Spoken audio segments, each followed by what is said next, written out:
Alright guys, so today we're going to be talking about tattoos. This was a requested video from a few of you guys, so I told you I'll be doing it in a couple of days. Here it is.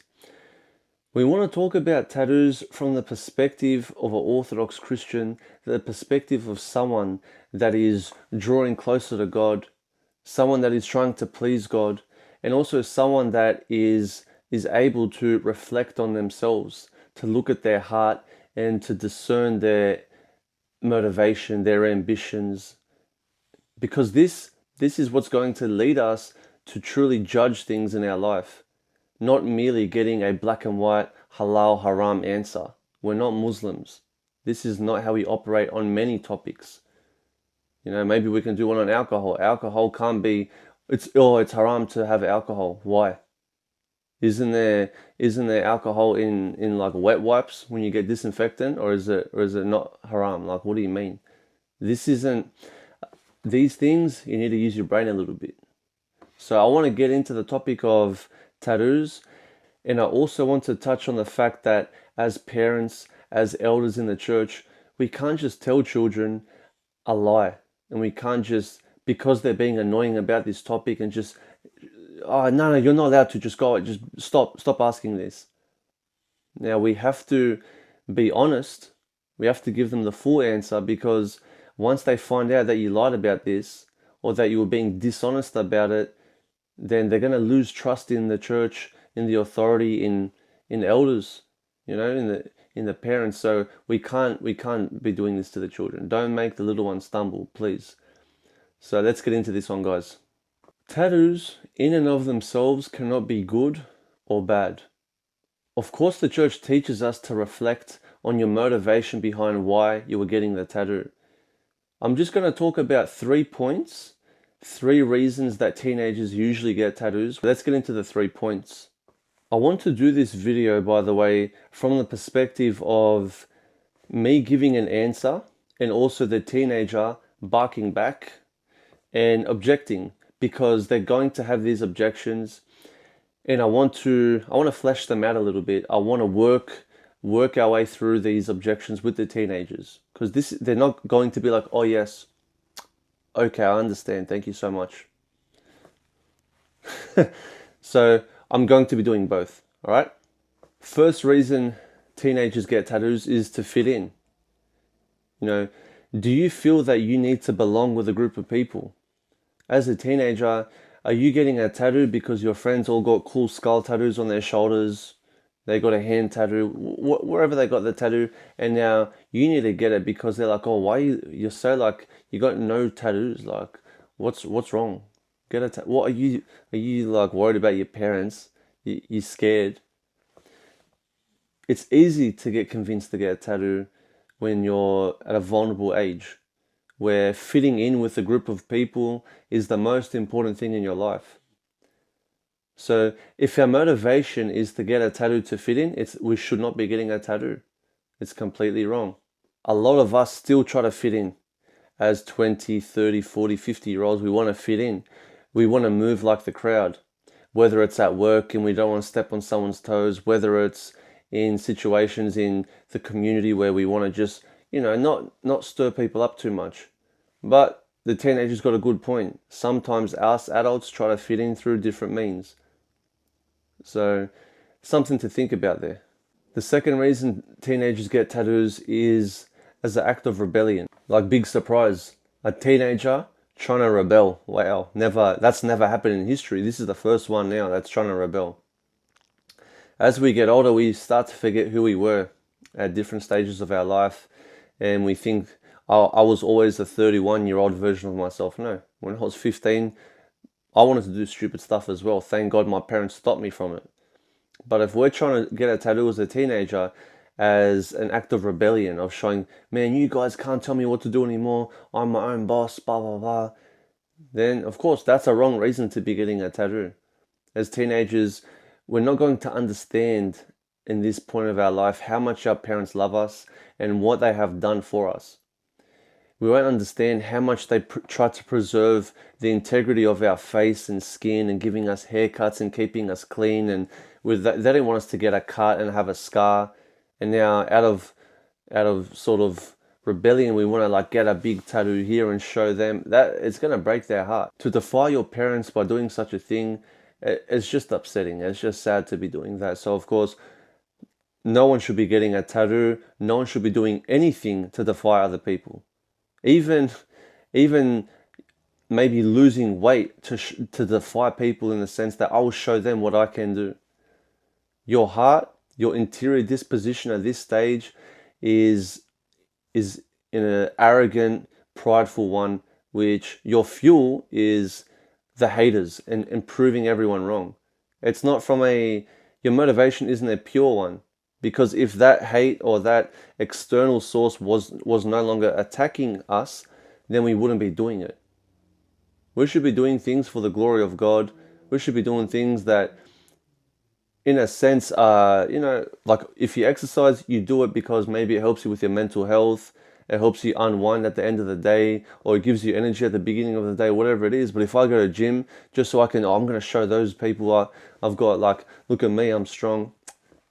Again, these things, if a teenager wants to comment back and say, yeah, but you do this, you do these sets of things to defy other people, then we should examine ourselves and we shouldn't be trying to defy anyone.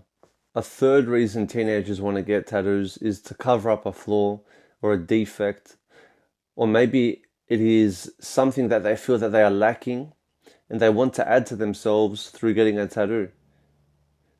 This is a very interesting one because, again, if I was to put on the hat and be the teenager, I would say, yeah, but yeah, mum, but you put that thing around your waist that sucks your tummy in just so your shirts look good in front of the other ladies, or yeah, but dad, you do this so you can look bigger and whatever. You go in the backyard, you do a few push-ups before people come over to fill out your shirt. Like, these things can infiltrate our lives in so many different ways, not just a tattoo. So sure, if you're getting a tattoo to try and impress people, or that you feel that you're lacking, like you're not happy with the way you are, that's not a good reason to get a tattoo. But also that motivation is going to be attributed to other things people are doing. Oh, I went and did my lips, I did my chin, I did my forehead, I I have to buy Gucci and Dior shirts. Like, why do I need a $600 shirt for when I'm going out? What am I trying? Where am I trying to get my meaning from? Am I insecure about how I look? Am I insecure about people saying he doesn't wear anything nice or she doesn't wear something nice? What is the motivation behind why we want a tattoo, a Mercedes Benz, a designer shirt? This is how we need to think about everything in life, not just tattoos. People say, yeah, but it's harming your body. You can get infections. Yeah, you can get infections from a lot of things. Again, the nose jobs, the chin, the doing your teeth, like straightening your teeth out. You can get infections from that. That can cause you harm.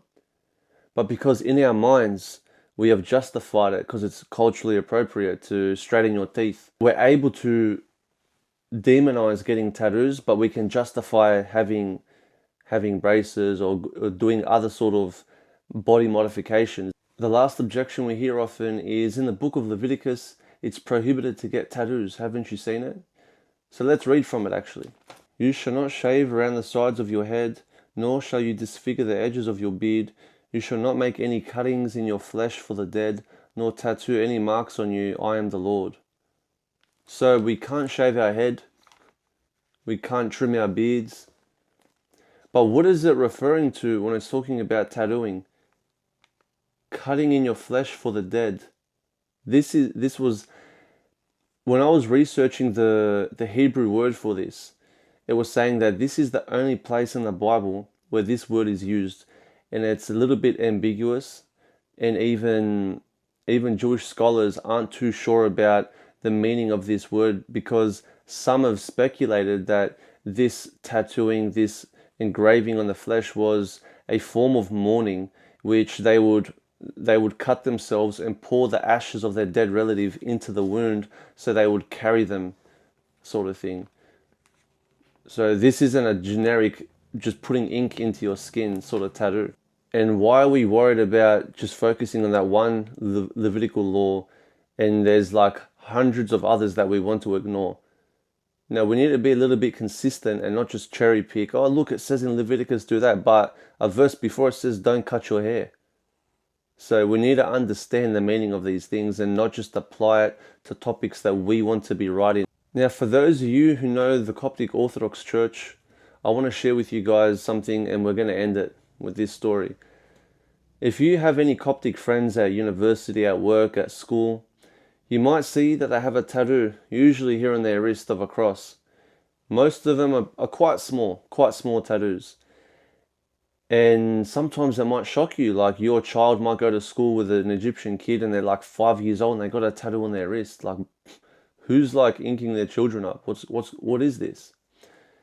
Now, the Coptic Church is a persecuted church. About 90% of Egypt is Muslim. What would happen to the Christian children in Egypt? Some of them would get abducted and they would attempt to convert them to Islam.